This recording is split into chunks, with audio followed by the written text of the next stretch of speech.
The next one, Bodhisattva unveiling impermanence. This is the real power of Kung Fu.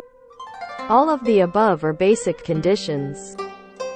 Just like we study Buddhism, we have studied for many years and listened to many sutras, but I have to ask, how is your Kung Fu?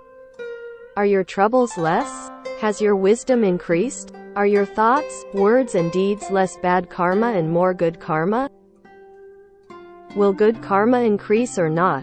These things belong to the matter of practice, Kung Fu. Those of us who study Buddhism, to be honest, do not have enough effort. That is to say, we have learned the Dharma, and we chant the Buddha's name every day, so we are not sure of our rebirth. To say that you are sure if you are not sure is called a big lie, and that sin karma will bring you to Avicii hell. A truly honest person tells the truth, but he is not sure, and if he is not sure, it means that he is not working hard. The Buddha is here, and then he taught us to contemplate non-abiding. When you look at this name, you will be able to think of the Prajna classics. The Diamond Sutra, which says, they should dwell nowhere while giving rise to their thoughts. Contemplate non-abiding is to dwell nowhere. In the past Tang dynasty, Master Huainan, the sixth patriarch of Zen, wrote these two sentences in the Diamond Sutra, which made him realize his enlightenment and see his nature clearly. So, contemplation is observe the world, not telling you to think.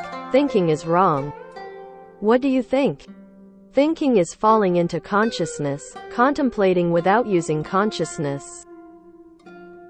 Why is Zen meditation called meditation and research, but not research?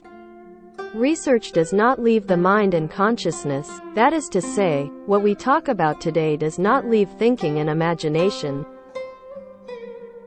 Let's think about it more. It belongs to research, and it is the consciousness of use.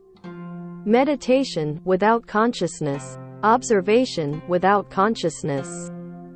Without mind's consciousness is called observation, and mind with consciousness is not observation. What does it mean not using the mind's consciousness? This is very difficult to understand. We must first understand, what is the shape of the mind's consciousness? What is the function of the mind's consciousness? Then gradually experience it. This mind is the alaya consciousness, which leaves the seeds, and now we are talking about the impressions. When our six sense organs touch the realm of the six dusts, they all leave a deep impression, and the impression is the function of alaya. When we see form and hear sound, we will distinguish, which is the function of the sixth consciousness. Because of the distinction, we become attached, develop craving, develop emotions, and cause afflictions, so we become firm attachments. And attachments are mana consciousness. When we understand this situation, then the whole can be understood a little. Some of the people who practice Zen and the people they study and teach, how can their Kung Fu be effective? They do not use consciousness.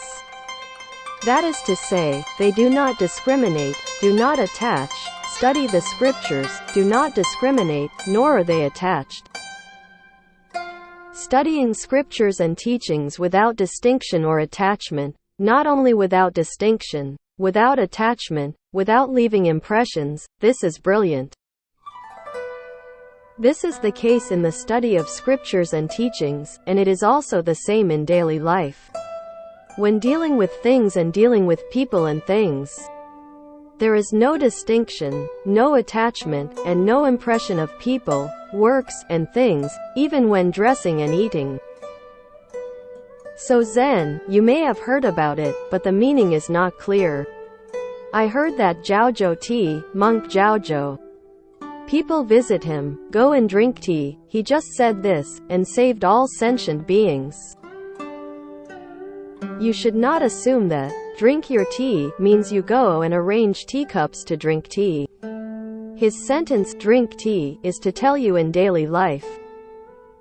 Eating and living, don't leave impressions, don't distinguish, and don't be attached.